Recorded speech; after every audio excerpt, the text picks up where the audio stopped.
Good morning, students. Welcome back to All Fours e-learning Sanskrit classes. So నిన్నటి రోజున మనం ఉపవాచకంలోని 6వ పాఠం విద్వాన్ కులీనో న కరోతి గర్వంలోని సగ భాగాన్ని చూసాం. సో పాఠం పేరు చెప్పుకుంటున్నాం, విద్వాన్ కులీనో న కరోతి గర్వం. విద్వాన్ కులీనో న కరోతి గర్వం. ఈ పాఠం కవికుల గురువు కాళిదాస సంస్కృత విశ్వవిద్యాలయం చేత ముద్రించబడినటువంటి పుస్తకం బాల సాహిత్య గ్రంథమాల. యాక్చువల్లీ బాల సాహిత్య గ్రంథమాల అనే గ్రంథము నుండి స్వీకరించబడింది.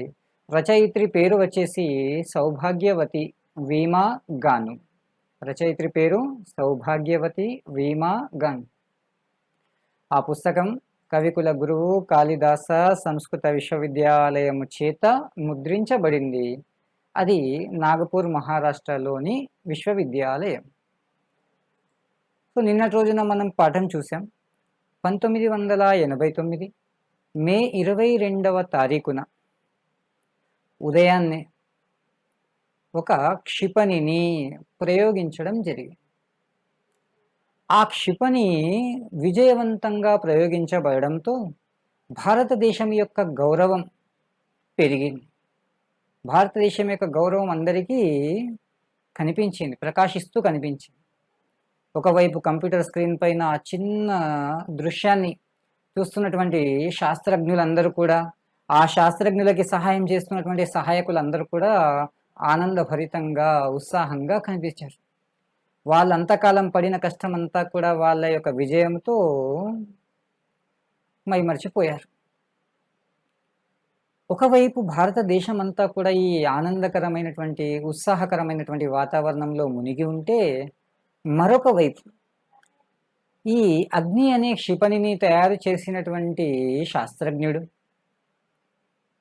అతడు మాత్రం తన యొక్క కార్యాలయంలో కూర్చొని మన యొక్క పరిశోధన రంగాన్ని ఇంకా ఎటువైపు తీసుకెళ్ళాలి, భారతీయ శాస్త్ర పరిజ్ఞానాన్ని ఇంకా ఎలా అభివృద్ధి పరచాలి అనే విషయం గురించి అతని మనసులో ఉన్నటువంటి అనేకమైన ప్రశ్నలకి సమాధానాలు ఆలోచిస్తూ ఉన్నాడు.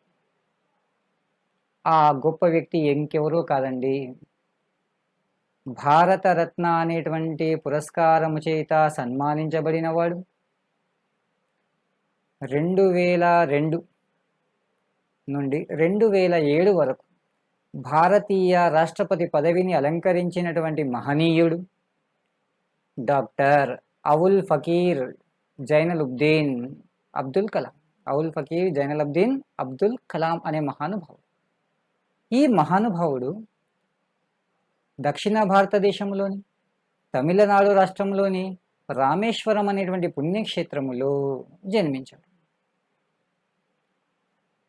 అతని యొక్క తల్లి పేరు ఆషియమ్మ, తండ్రి పేరు జైనలబ్దీన్.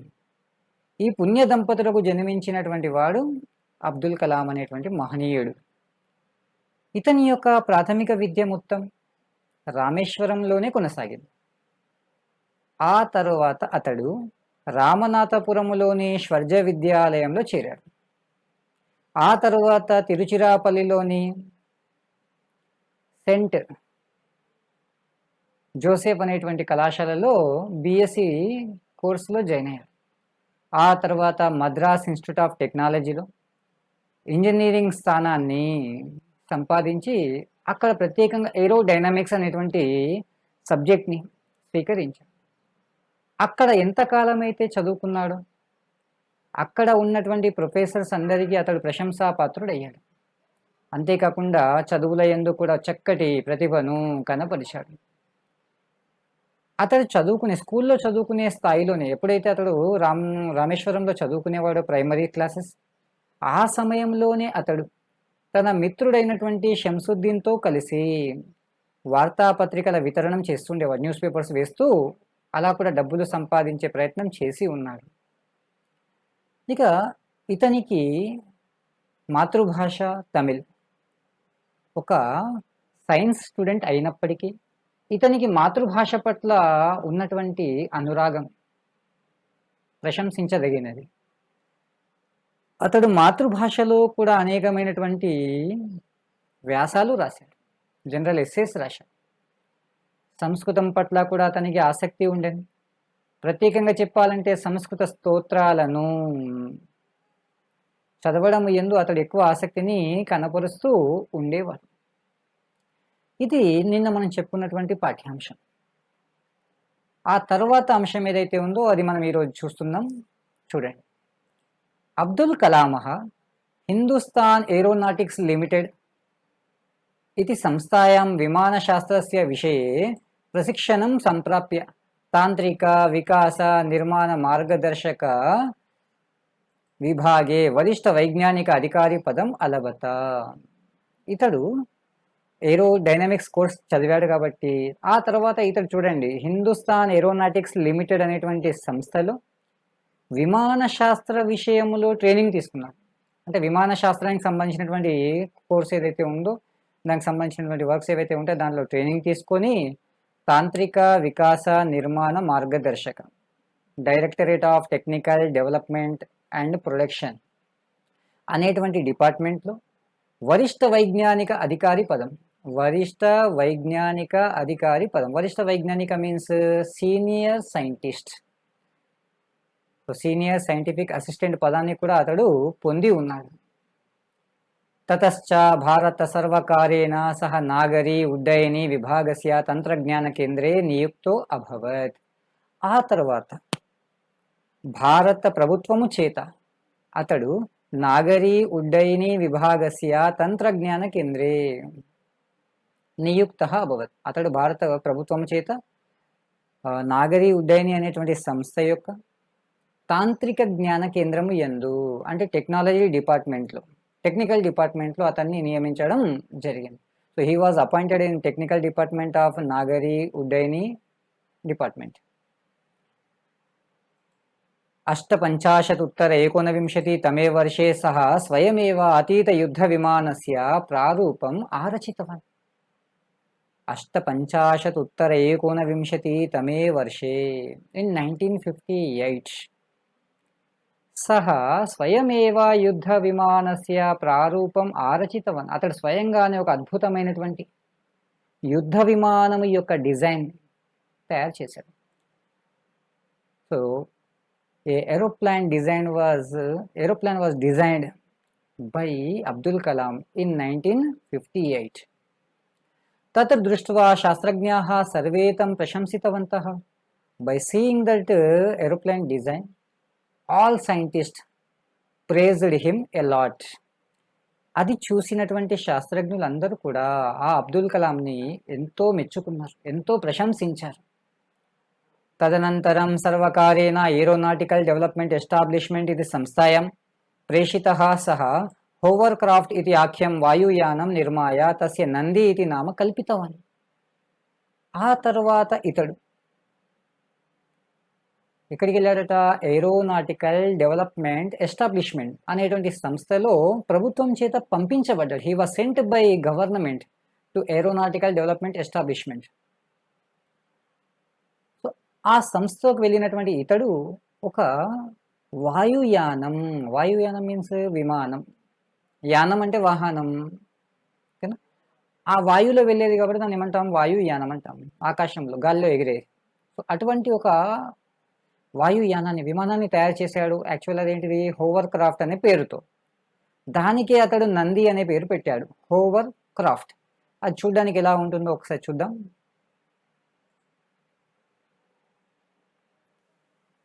ఇది అబ్దుల్ కలాం గారి చేత సృష్టించబడినటువంటి హోవర్ క్రాఫ్ట్ అనేటువంటి ఒక విమానం. A hovercraft also known as an air cushion vehicle or ACV is an amphibious craft capable of traveling over land, water, mud, ice and other surfaces. So ఇటువంటి వాహనాన్ని తయారు చేశాడు. వాయుయానం అంటున్నారు కానీ ఇది ఎక్కడైనా కూడా వెళ్ళగలదు. అటువంటి ఒక వాహనాన్ని తయారు చేశాడు అబ్దుల్ కలాం. తతః Indian committee for space research సంస్థాయాం రాకెట్ ఇంజనీర్ పదవ్యాం నియుక్తः సహ తస్మిన్ విషये ప్రశిక్షణం ప్రాప్తుం న్యూయార్క్ నగరస్థాం నాసా సంస్థాం ప్రతి గతవాన్.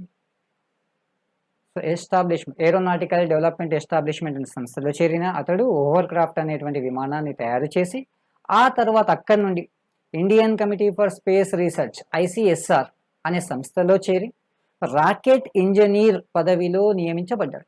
He was appointed as a rocket engineer.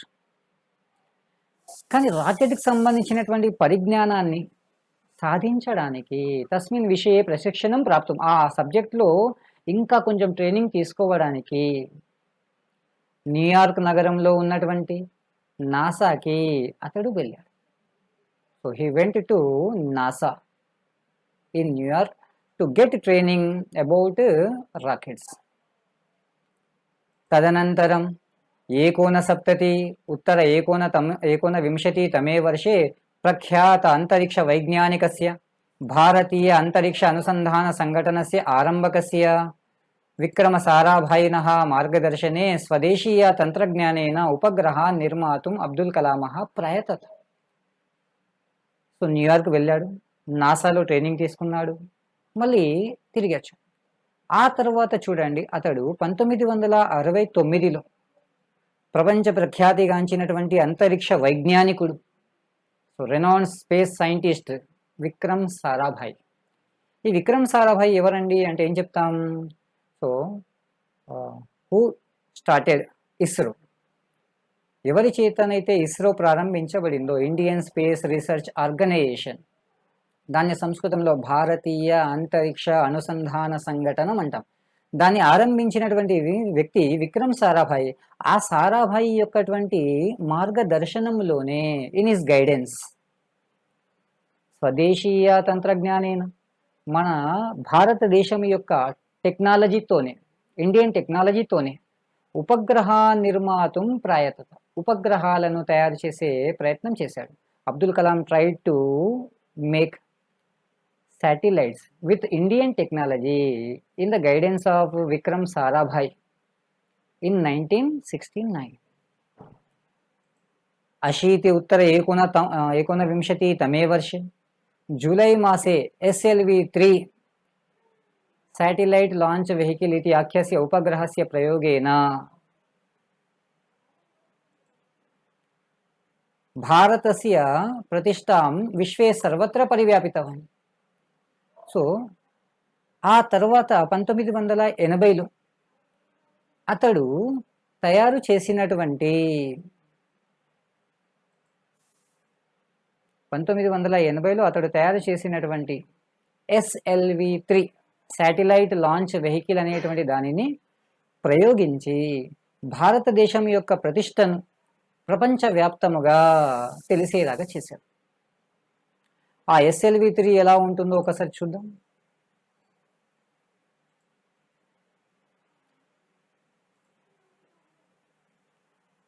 So SLV-3,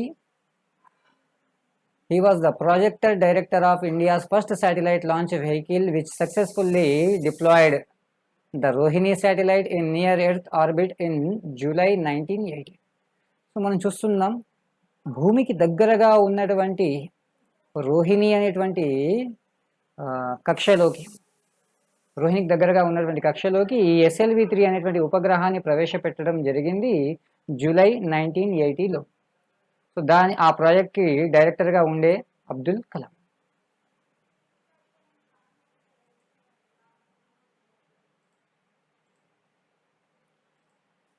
తదనంతరం రక్షా అనుసంధాన వికాస సంఘటనస్య संस्थायाः प्रत्यक्षपक्षतः प्रक्षेपास्त्राणां विकासार्थम् आहूतः श्रीमान् अब्दुल कलामः पृथिवी आकाश त्रिशूल नाग इत्यादीनां प्रक्षेपास्त्राणां प्रयोगेन भारतस्य वैज्ञानिकशास्त्र वैदुष्यं समस्त विश्वाय दर्शितवान्. ఆ తర్వాత అతడు ఏం చేశాడట? రక్షా అనుసంధాన వికాస సంఘటనం, defence research development organisation DRDO సంస్థ తరఫున, సంస్థ యొక్క పక్షత అంటే సంస్థ తరఫున ప్రక్షేపాస్త్రానం వికాసార్థం, క్షిపణులు తయారు చేయడానికి, క్షిపణులను డెవలప్ చేయడానికి, మిసైల్స్ని తయారు చేయడానికి పిలువబడ్డాడు. So he was invited by DRDO to develop missiles, to make missiles, and he made different missiles at that time named Prithvi, Akasha, Trishula, Naga ityadi nam ప్రక్షేపాస్త్రానాం ప్రయోగేన.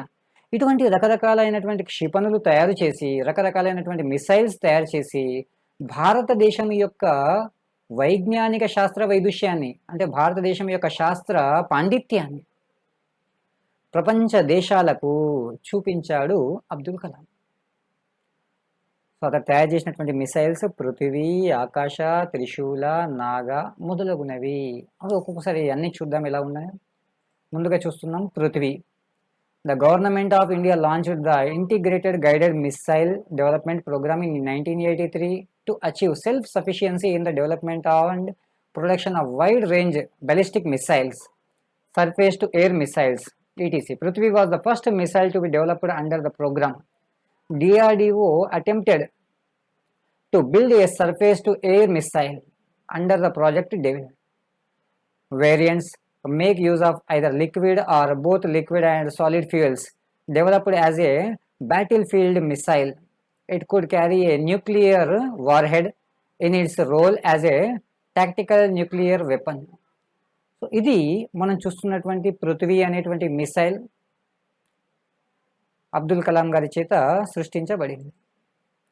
ఆ తర్వాత వచ్చేసి ఆకాశ. సో ఆకాశ అనేటువంటి మిసైల్ని కూడా అలాగే తయారు చేశాడండి అబ్దుల్ కలాం.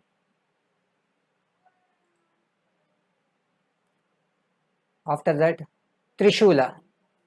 సో త్రిశూల అనేటువంటి మిసైల్.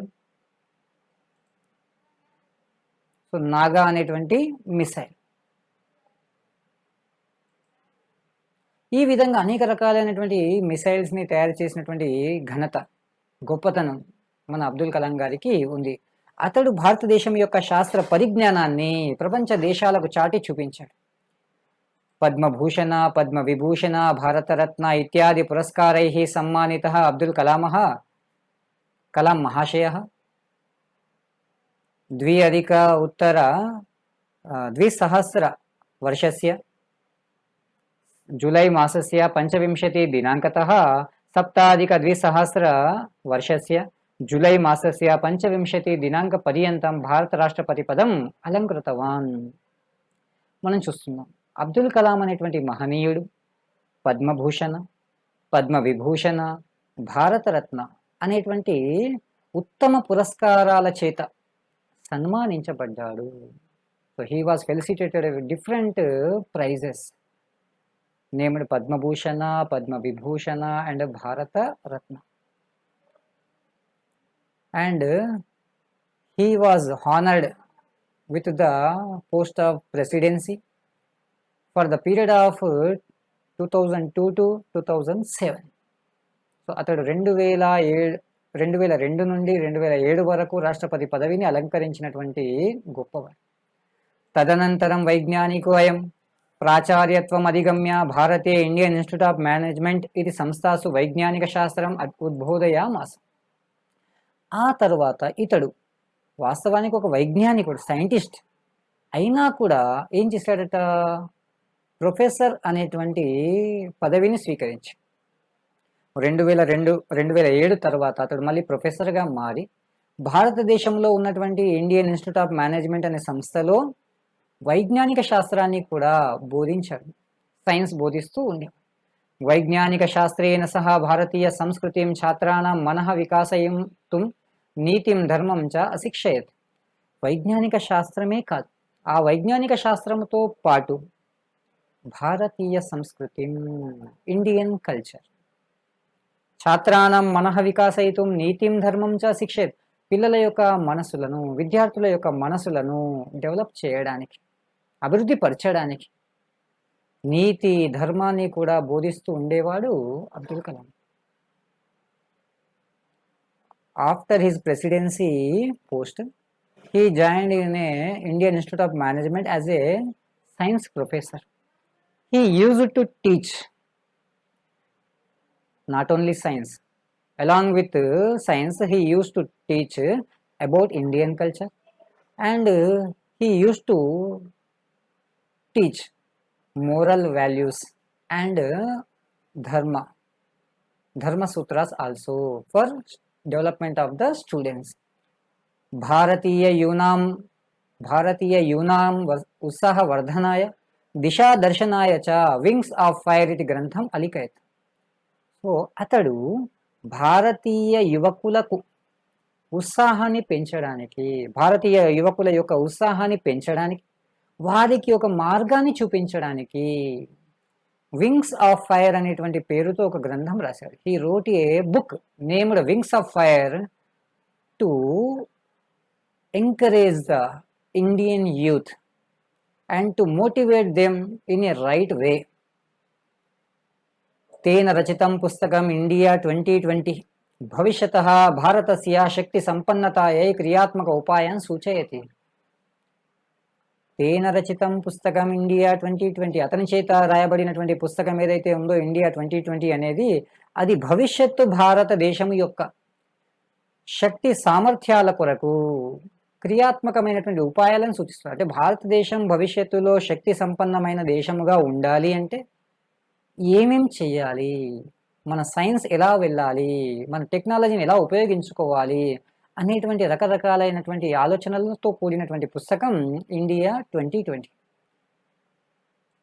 अपि च छात्रप्रियः तत्त्वान्वेषण तत्परः लोकोपकार निरतः बालानां सर्वेषां सर्वविध अभ्युन्नति कामुकः मानवतावादी श्रीमान् अब्दुल कलामः भारते सर्वत्र पर्यटन् पाठशालासु कलाशालासु विश्वविद्यालयेषु च स्वभाषणेन छात्रान् प्रोत्सहितुं सन्मार्गे प्रवर्तयितुं च निरन्तरं प्रयतत.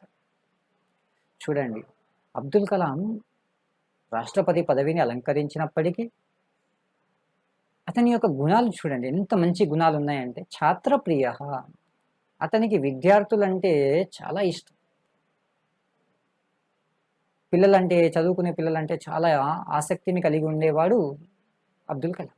తత్వాన్వేషణ తత్పర, వాస్తవాలను వెతికి తీయాలి అనే ఆలోచన కలవాడు. ఎప్పటికీ తత్వం పైన పరిశోధనలు చేస్తూ ఉండేవాడు. వాస్తవం ఏంటి, ఫ్యాక్ట్ ఏంటి, రియాలిటీ ఏంటి అనే విషయాలను అతడు పరిశీలిస్తూ ఉండేవాడు. అంతేకాదు లోకోపకార నిరత, ఎల్లప్పుడూ లోకానికి ఉపకారం చెయ్యాలి అనేటువంటి ఆశ కలిగిన వాడు. బాలానాం సర్వేషాం సర్వవిధ అభ్యున్నతి కాముక, పిల్లలందరికీ అన్ని రకాలుగా అభివృద్ధి చెందాలి, వాళ్ళందరూ కూడా అన్ని రంగాల్లో అభివృద్ధి చెందాలి అనేటువంటి కోరిక కలిగిన వాడు. గొప్ప మానవతావాది, మంచి హ్యుమానిటీ కలిగినటువంటి అబ్దుల్ కలాం భారతదేశంలో అన్ని చోట్లల్లా పర్యటిస్తూ, ఇక ఈ రాష్ట్రం ఆ రాష్ట్రం అని కాదు, అన్ని రాష్ట్రాలు పర్యటిస్తూ పాఠశాలాసు కళాశాలాసు విశ్వవిద్యాలయేషు, పాఠశాలల యందు, కళాశాలల యందు, విశ్వవిద్యాలయాల యందు తమ యొక్క సంభాషణము చేత, తమ యొక్క ఉపన్యాసాల చేత అతడు ఛాత్రాన్ ప్రోత్సహితం, విద్యార్థులను ప్రోత్సహించడానికి, సన్మార్గే ప్రవర్తయితం, వాళ్ళను మంచి మార్గంలో నడిపించడానికి ఎల్లప్పుడూ ప్రయత్నం చేశాడు. He always try to make the children to be in a right way. పిల్లలందరూ కూడా సరైన మార్గంలో ఉండాలి అనేటువంటి ఆశను కలిగినటువంటి అతడు ఎల్లప్పుడూ వాళ్ళకి ఉపన్యాసాలను ఇస్తూ వాళ్ళని ఎంకరేజ్ చేస్తూ ఉండేవాడు అబ్దుల్ కలాం.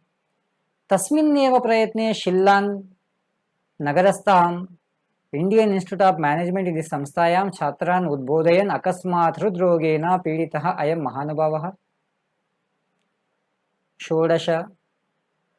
షోడశాధిక द्विसहस्रतमे वर्षे जुलै मासस्य 27 दिनांके దివంగతః. చూడండి, అలా దేశాలన్నీ, అన్ని మన భారతదేశంలోని అన్ని రాష్ట్రాలు తిరుగుతూ అన్ని కళాశాలల యందు, పాఠశాలల యందు, విశ్వవిద్యాలయాల యందు తమ ఉపన్యాసాలను ఇస్తూ పిల్లలని సన్మార్గంలో నడిపిస్తున్నాడు. అటువంటి ప్రయత్నంలోనే భాగంగా ఒకసారి షిల్లాంగ్ నగరంలో ఉన్నటువంటి ఇండియన్ ఇన్స్టిట్యూట్ ఆఫ్ మేనేజ్మెంట్ అనే సంస్థలో విద్యార్థులకి ఉద్బోధన చేస్తూ, విద్యార్థులకి గైడెన్స్ ఇస్తూ, వాళ్ళని ఉపదేశిస్తూ అకస్మాత్తుగా అనుకోకుండా వచ్చినటువంటి హృద్రోగము చేత, అంటే హార్ట్ అటాక్ చేత, గుండె నొప్పి చేత ఆ మహానుభావుడు 2016 జూలై మాసము యొక్క 27వ తారీఖున స్వర్గస్థుడయ్యాడు. అంటే 27 జూలై 2016వ తారీఖున షిల్లాంగ్ నగరంలో అతని యొక్క సమావేశం ఉండే. ఆ సమావేశంలో అతడు విద్యార్థులను ఉద్దేశించి మాట్లాడుతూ ఉన్నాడు. మాట్లాడుతున్న సమయంలోనే అతనికి హార్ట్ అటాక్ వచ్చింది. దానితో ఆ మహనీయుడు మరణించడం జరిగింది. ఇది అబ్దుల్ కలాం గారి యొక్క విషయం. ఒకసారి మళ్ళీ సంక్షిప్తంగా చూద్దాం. Abdul Kalam Avul Fakir Zainul అబ్దీన్ Abdul Kalam, born on 15th October 1931, place Rameshwaram, Madras Presidency, Tamil Nadu. Died on 27th July 2015, aged 83, Shillong, Meghalaya. ఇక చూస్తుంటే మనకు తెలుస్తుంది నేషనాలిటీ ఇండియన్. అతను చదువుకున్నటువంటి కళాశాలలు ఏమున్నాయి చూడండి. సెయింట్ జోసెఫ్స్ కాలేజ్ తిరుచిరాపల్లి, అలాగే మద్రాస్ ఇన్స్టిట్యూట్ ఆఫ్ టెక్నాలజీ. తర్వాత అతని యొక్క ప్రొఫెషన్ చూసుకుంటే మనం ఏం కనిపిస్తున్నది, ఏరోస్పేస్ సైంటిస్ట్ అండ్ ఆథర్, మంచి రైటర్ అండ్ సైంటిస్ట్. ఇక అవార్డ్స్ చాలా ఉన్నాయి. మనం చూస్తుంటే పద్మభూషణ, పద్మవిభూషణ, భారతరత్న, ఓ పెద్ద లిస్టే ఉంటుంది. అది మనం మళ్ళీ ఎప్పుడైనా చూద్దాం. నోటబుల్ వర్క్స్, అతని ద్వారా రాయబడినటువంటి పుస్తకాలు: wings of fire, India 2020, ignited minds, indomitable spirit, transcendence, my spiritual experience with Pramukh Swamiji. ఇవి అతని యొక్క రంగం, ఫీల్డ్స్: ఏరోస్పేస్ ఇంజనీరింగ్. అతడు వర్క్ చేసినటువంటి institutions: defence research and development organisation and Indian space research organisation. వీటిలో అతడు పనిచేసి ఉన్నాడు. ఇది ఆ మహనీయుని యొక్క స్మాల్ బయోగ్రఫీ. అంటే పూర్తిగా ఉన్నటువంటి బయోగ్రఫీని సంక్షిప్తంగా మనకి ఇక్కడ ఈ పాఠ్యాంశంగా ఇవ్వడం జరిగింది. గతంలో కూడా మనకి 2 ప్రశ్నలు ఉన్నాయి, చూద్దాం నన్ను. ఆ ప్రశ్నలు ఏంటి? అబ్దుల్ కలాం కైః పురస్కారైః సమ్మానితః. అబ్దుల్ కలాం ఏ పురస్కారముల చేత సన్మానించబడ్డారు? అబ్దుల్ కలాంకి వచ్చినటువంటి పురస్కారాలు ఏంటి? అబ్దుల్ కలాం పద్మభూషణ, పద్మవిభూషణ, భారతరత్న ఇత్యాది పురస్కారైః సమ్మానితః. అబ్దుల్ కలాం పద్మభూషణ, పద్మవిభూషణ, భారతరత్న అనేటువంటి బిరుదుల చేత, పురస్కారముల చేత సన్మానించబడ్డారు. రెండవది, అబ్దుల్ కలాం ఛాత్రాణం మనః వికాసయితుం కం కం అశిక్షేత్. అబ్దుల్ కలాం విద్యార్థుల మనసును వికసింప చేయడానికి ఏమేమి బోధించాడు? అబ్దుల్ కలాం ఛాత్రాణం మనః వికాసయితుం కం కం నీతిం ధర్మం చ అశిక్షేత్. ఏమేం బోధించాడంటే రెండే. కం అంటే దేనిని, కం అంటే దేన్ని బోధించాడండి? నీతిం ధర్మం చ అశిక్షేత్. నీతిని మరియు ధర్మాన్ని బోధించెను. ఇవి ఈ పాఠంలో ఉన్నటువంటి 2 ప్రశ్నలు. ఒకటైతే తప్పకుండా వస్తుంది, రెండవది రావడానికి కూడా అవకాశాలు చాలా ఉంటాయి. కాబట్టి ఈ 2 ప్రశ్నలను కూడా జాగ్రత్తగా మనం ప్రాక్టీస్ చేయవలసి ఉంటుంది. ఇవి ఉపవాచకములో ఉన్నటువంటి 6 పాఠాలు నాయన. ఈ 6 పాఠాలలో మనం కనీసం 4 పాఠాలైనా పూర్తిగా చదివి ఉండాలి అనే విషయాన్ని తెలుసుకోండి. అస్తు.